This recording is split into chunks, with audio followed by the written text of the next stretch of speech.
12ஆம் வகுப்பு கணிதம் அலகு 8 வகையீடுகள் மற்றும் பகுதி வகைக்கெழுக்கள் பயிற்சி 8.5 மூன்றாம் கணக்கு பார்க்கலாம்.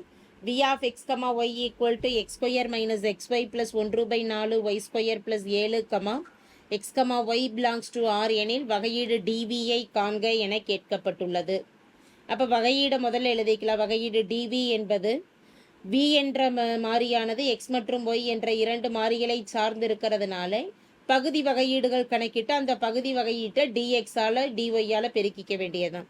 எனவே டோ v பை டோ எக்ஸ் பெருக்கல் dx பிளஸ் டோ v பை டோ y என்பது பகுதி வகையீடு இன்டூ dy என்பது தேவையான வகையீடு dvயின் மதிப்பு ஆகும். வினாவில் கொடுக்கப்பட்டிருக்கக்கூடிய சார்பு v of x, y ஆனது x square minus xy plus 1/4 y square plus 7.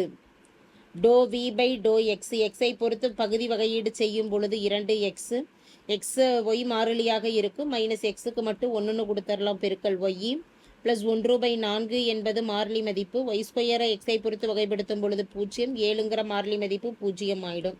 எனவே டோ v பை டோ எக்ஸ் ஆனது 2x plus into minus minus y. அடுத்து டோ v பை டோ ஒய் கணக்கிடலாம். ஒய்யை பொறுத்த வகையீடு எக்ஸ் ஸ்கொயர் மாறிலி 0 ஆகிடும். மைனஸ் எக்ஸ் அப்படியே இருக்கும். ஒய்யை பொறுத்து வகைப்படுத்தும் பொழுது 1 ப்ளஸ் 1/4 ஒய் ஸ்கொயரின் வகையீடு 2y, 7 என்ற மாறிலி மதிப்பு 0 ஆகும். சுருக்கமானது minus into plus minus x 2 2 4 plus 1 பெருக்கல் y y by 2 minus x plus y by 2.